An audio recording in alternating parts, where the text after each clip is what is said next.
episode of The Burn. I am Ben Newman, and every week, you know we are intentionally bringing you stories of athletes, entertainers, celebrities, individuals from the business world, sharing that internal fire that lies inside of them, the burn. It's the burn that ignites why and purpose, that causes people to take the necessary action that it takes to achieve your highest levels of performance, rather than sitting on the sidelines waiting to see what happens, which is so easy to do these days. And today we have an amazing guest for you in Walter Bond. You talk about embracing, you've heard me talk about this so many times, embracing where you are and learning from it to go reach your maximum potential. You don't often hear of somebody who was a reserve in collegiate basketball going on to play 3 years in the NBA. Most people, if they are reserved, they question whether they have it in them to reach that highest level of peak performance. After his basketball career, where Walter has made it very clear to me there were no layups, he preferred to dunk, just so everybody knows, Walter has gone on to be one of the most sought after speakers in the world today. They also have the full-blown Bond coaching program. It's incredible what they are taking to the world. He is a Hall of Fame motivational speaker. So as somebody who's been speaking for 15 years, he's been doing it for 19. Iron sharpens iron. And I tell you what, Walter, I am so excited to spend this time with you. Walter Bond, welcome to The Burn. Hey, Ben, thank you, man. It is my honor. And we actually just celebrated 20 years. Just got back from Napa with the team celebrating. So we just crossed the threshold of 2 decades of motivation. Unbelievable. Well, congratulations to you and your team. It's one of the things that I admire about your work is that I know, coming from the world of athletics, in a career where many people see, oh, there's Walter on the stage. You have made a conscious choice to remember that great things are done with teams. So let's maybe call a quick, I'm going to take out the clipboard. I'm going to change the play. Let's maybe start there. How important has it been in a career where many people will just, they'll highlight you. You're the Hall of Famer, for you to really lean on a great team to impact so many people over 20 years? You know, Ben, great point. You know, I've been playing sports since I was 8. As far as I'm concerned, I'm still on a team, right? You know, my wife is my business partner. That's my biggest teammate. We have a whole video crew that just left my house a second ago. We have graphic artists, we have web designers, we have copywriters, we have booking agents. I mean, we have a whole operation. And, you know, a lot of times people just see Walter Bond and they just think it's me, and it's not. I mean, I can make the argument that my wife works as hard as I do, if not harder. So one benefit of sports is that, you know, you understand team. You know, success is a team sport. And I've always understood that I'm not very good by myself. But if you get me on a good team, you know, the goal of a team is for everyone's equity to increase. And so that's the benefit of being on a winning team, or even a championship team. You look at pro sports, a lot of guys have longer careers, probably longer than they should have. But if they won a ring, you know, they get to hang around a couple, 3, 4, sometimes 5 years, because they have that championship medal and they know what it takes to win big. And so for me and my business, honestly, I'm just a piece of this puzzle. If you came to one of our business meetings, I typically don't even do most of the talking because I completely understand I have a gift. But my gift is a part of the team, but it's not the team by itself. So I love that this is the direction this has gone, because I've found that conversations that I have with teams all the time, we always talk about how if you want your individual success, if you want your peace of mind, we must learn to operate within a team. And one of the things I love about you, so you just talked about your team. So now everybody knows Walter's belief in team. When you step onto a stage, that stage brings you to life, Walter. There's that big smile. The Hall of Fame is just because of that smile. It's not the speaking, it's because that big smile and your energy. So you come to life when you're on the stage. And I think a lot of that comes from the peace of mind. Team's taking care of it, so let me be there for these people that I'm in front of. where does that energy, where does that passion to really ignite others come from for you? Well, Ben, great question. For me, when I do a keynote in front of 3,000, 5,000, the biggest audiences that I've done is 25,000. That's game day, right? There's a lot that goes in before game day. But to me, when I actually get on stage and do a keynote, that's game day. In many cases, we've started talking to the client maybe a year or a year and a half in advance, and the keynote just happens to show up. But there's sound checks, there's pre-event phone calls, there's negotiations. Typically, it's about a year and a half process before I even get in front of a live audience. And for me, it's no different than sports. You have your off season, you go to training camp, you get in great shape, then eventually it's game day, but your hope is to play in the championship, right? To make it all the way to the championship. So as far as I'm concerned, a live keynote is game day. And there's a lot of other work that goes into what we do before game day can even happen. But I'm a performer. I love people. I love to perform. I love to inspire. I love to teach. I love to transform. And the truth is, just recently, I feel like I graduated. To be perfectly transparent, for a long time, I inspired people. Now I want more. Now I'm hungry. And now it's not about inspiration. Right now I want transformation. And for me to go from inspiration to transformation, I had to grow. I had to improve. I had to dig a little deeper. I had to get smarter. I had to really understand that I had to demand more out of me. And a lot of times people get stuck, right? And so the one thing I love about sports, we had the off season. And the off seasons, when you don't work in your business, you work on your business. And one of the things that I recognize in the last couple of years, after you win the trophies, after I got inducted into the Hall of Fame, now it's like, okay, now what? What's the next level for me? And that's my confession. That's my next level transformation. So if you are an insurance agent, how can I help transform your business? If you're a vice president and you want to be, a president one day, how can I transform your executive presence and position you to get to your next level? To me, to play in the NBA, that's just a metaphor for getting to the next level. But whoever has a dream, I can help you get to that level, whatever it is. I don't care if it's a business. I don't care if it's a nonprofit. When you dream and have vision, we all have that next level. And so the NBA for me is nothing more than the metaphor of your dreams coming true. So let me take you back then. Everything you just said is the perfect segue to a young man in college who's a reserve. He's not even starting, and you had to transform your own mindset. You had to go from belief that I'm a reserve to I have everything in me if I choose to take what God gives me to go and play and start in the NBA. So take us back. Were there fears? Were there doubts? Were there uncertainties? Or was it all belief? What was the mindset when you were a reserve, and what did you focus on? What drove you to take it to an NBA level? Here's my message, Ben. You got to dominate where you are. Before I could even get to college, I had to be the best player in my neighborhood, right? I had to be the best player in the park, and then I had to be the best player on the south side of Chicago. And I became one of the best players in Illinois. So I understand the process, right? And so whenever you get an opportunity, you got to dominate where you are, right? And I first started speaking, I was in high schools, I was in middle schools, and I had to dominate those opportunities. And parents would be there and say, man, my company needs to hear this. Oh my God, my boss was here. And I would say, really? Your company would like this? And so we just kept graduating, right? We just kept graduating. And as I said earlier, we're graduating again from inspiration to transformation. So, anyone in business, you got to have a niche, but you got to own it. You got to own that niche. And once you own the niche, there's always another opportunity for you to go to that next level. I mean, there's some great motivational speakers out here.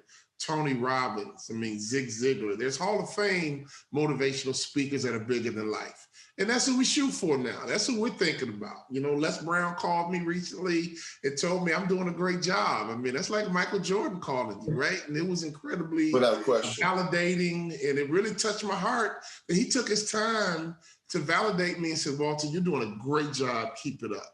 And that's the beauty of this business. You got a bunch of good people We don't compete against each other. I mean, that would defeat the whole notion of motivational speakers, kind of hating on each other and competing. Our job is to help people. To me, it's a purpose. And to answer your earlier question, this is what I've been designed to do. I mean, this is my purpose. My purpose is to help transform lives. But in order to do that, I had to transform my own life, right? I had to fail. I had to get stuck. I had to get frustrated. I needed to be coached. And so now that I've gone through these phases, I'm so humble that I'm just excited about the next phase of life, because I want the same excitement that I've experienced to be available to anybody.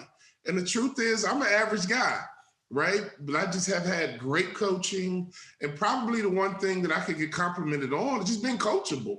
And I wasn't always coachable, right? I can be a little stubborn. I can be a little arrogant. Sometimes I don't always listen, because sometimes I thought I was smarter than everybody else, but I realized I wasn't, right? And the moment I realized that, hey, man, these coaches know what they're doing. Hey, these coaches know what they're talking about. It was up to me to be coachable, right? And so now when I meet a person who's a little stubborn, who's a little arrogant, I like them, because I'm like, hey, I can relate, man, because you're going to use that and you're going to need it later, but we got to get over this hump of your arrogance so you can get to where you need to be. And so, when you've tried it your way and it doesn't work, and then you've been able to be humble and coachable, and you can see someone else's process or someone else's system can work, it just gave me more confidence in creating processes and creating systems. And honestly, that's what we do. We do a lot of work in franchising. And so one thing I learned about working with franchise groups, they all have a system and a process. McDonald's is a process. Jersey Mike Subs, I sit on that corporate board. It's a process, right? And so any leader, any organization, any coach, you got to have a way. Phil Jackson had a process. It was called the triangle offense. And he plugged in Michael Jordan and Scottie Pippen and Dennis Rodman. And that man won championships with his process, his system. Right. He goes to LA. He doesn't take Scottie and Mike with him, but he plugs in Shaq and Kobe into his system, into his process, and they won. So the moral of the story is that we all need to have a coach. We all need to have a methodology or a process, but we also need to understand that transformation takes time. And if I could just preach that message around the world, that you got to have a coach, you got to have a process, system, or methodology, and transformation takes time. Honestly, you could take an average person and they can have incredible results, but you can't violate that formula. I call it the recipe. You got to have a coach, you got to have a system, and transformation takes time. So one of the things that's inspiring me, and I'm pulling from this conversation, is a fundamental belief that I have for high performers, which is the highest performers are not seduced by success. And so I want to highlight a couple of things and maybe turn it back to you for a final point on your thoughts on this topic of no seduction of success. But I hope everybody's paying attention to what Walter's mentioned, right? To play in the NBA, to then go become a Hall of Fame motivational speaker, right? You're doing it at the highest level. And if you pay attention, they just crossed over 20 years. His excitement is not wavering. You can tell he's more excited about what the team is doing. And he said he's found the next level is to transform others, right? He feels like he's hungry for more. So it's not allowing your feelings of the great things from yesterday, what you think is going to happen tomorrow. It's taking that passion and energy one day at a time and not being seduced by success. I feel that from you, Walter, and it's very, very powerful because it's a belief that I have. So how have you found in your work, have you found that this to be a truth, that the highest performers, they're not seduced by success, they're always trying to figure out that next level? Well, Ben, well said. And my truth is, I failed before. Right. And so I understand what that feels like. And honestly, I'm afraid to fail. I just did a podcast recently last week. And the question was, how do I help people deal with fear? I like fear. I think fear is good. I don't think fear is a bad thing. Right. I put on my seatbelt because of fear. I don't drive drunk because of fear. Right. I pay my taxes. I pay my mortgage. I pay my car notes out of fear. And to me, fear makes you do right. Fear makes sure you don't take any chances. Fear makes sure you don't take any shortcuts. I'm afraid to fail. I mean, that's my reality. I'm literally terrified to fail. I got big hopes. I got big dreams. And I know people listening, you have big hopes. You got big dreams. And your fear of failure is what should make you act right. That should make you read that book. You know, that should make you get up early. That should make you stay up late. That should make sure you're coachable, because I couldn't have lived with myself if my dreams didn't come true and I sabotaged me. And my truth is, Ben, I sabotaged me for a long time. And now I understand, as long as I get out the way, it's gonna work. Right? and so what I'm doing now is really helping other people get out their own way. And I say it again, you know, and that takes a person to be coachable, honestly. Some people think that, you know, they don't want anyone to tell them what to do. It's not really about that. You know, I have a personal trainer now, right? Why? Because I need that accountability. You know, I need someone that can monitor what I'm eating, and, you know, and make sure that I'm going to buy into the system and execute the system so I can get the result that I want. You know, why wouldn't I listen to my coach? Why wouldn't I want a coach? And the truth is, that's what we all need. You know, Rocky had Mickey in his corner. Kid had Mr. Miyagi. Right? We all need good coaches, good systems, and patience. So, Walter, here's what I want to do. We're going to let you, because you said no layups, it's all dunks. So I'm going to say a couple notes here, and then I'm going to let you take this thing to the rack and finish it strong for us. Okay. So, everybody, you understand how much I love these episodes of The Burn and spending this time together every single week. This has been a really powerful episode for me. I'm going to pull something out that Walter mentioned that's probably the biggest highlight for me from this conversation. There is no competition. You guys probably figured it out pretty early on. Walter and I do the exact same thing. Yet the beauty of this life, it's a life of abundance. We tend to worry about what this person's doing, what that person's doing.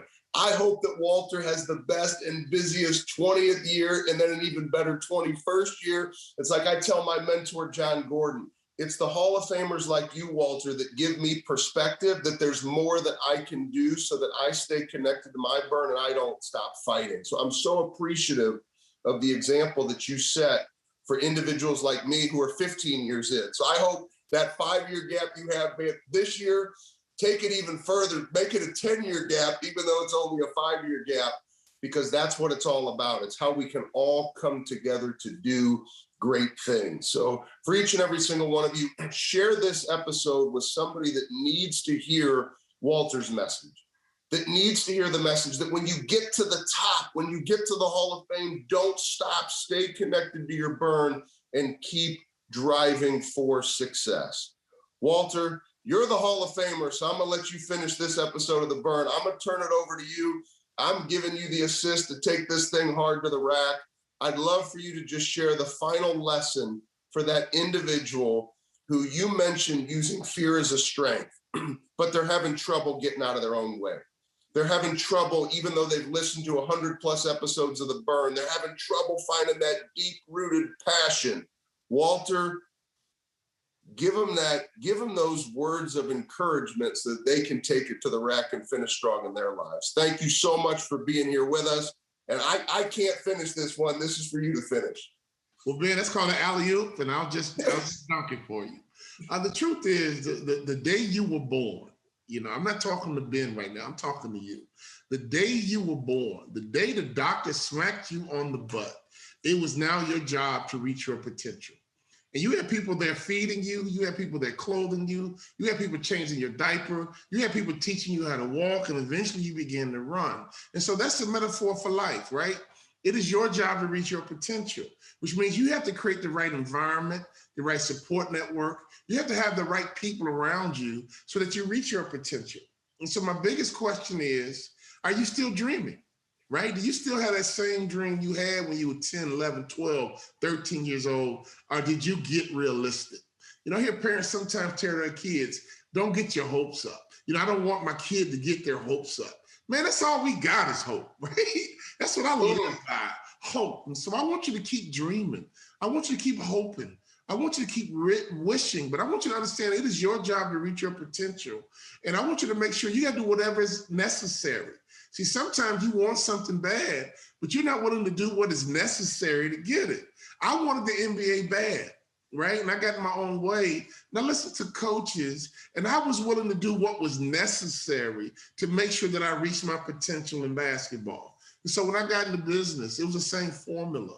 I got around mentors. I got around coaches. We hired business coaches. My wife and I spent a lot of money helping ourselves develop as business people because we recognize if we reach our potential as business people, the money will follow, right? So my question is, do you really want to reach your potential?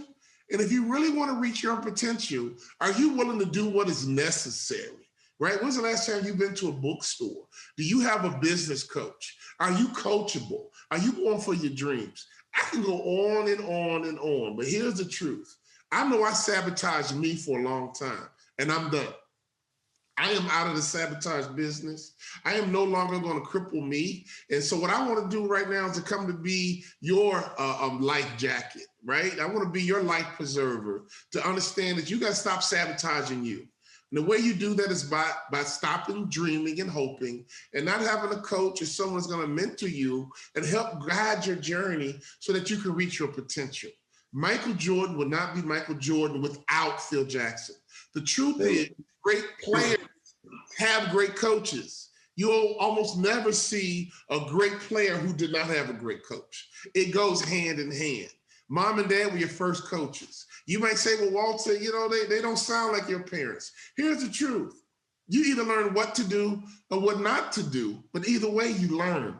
The truth is nobody's perfect and nobody's had a perfect life, but it is your job to reach your potential. And I just came on here today to inspire you, to motivate you, to make sure that you have a coach and a mentor. Make sure that coach and mentor has a methodology, a process, or a system, and make sure you buy into the methodology, the process, and the system, and be patient with yourself until you get the result that you desire. That's the formula. That's how you reach your potential. And that's how you're going to have to burn every day, all day until your dreams come true. What did I tell you? The finish is there. We'll see you next week for the burn. Thank you so much, Walter. I appreciate you so much. Thank you.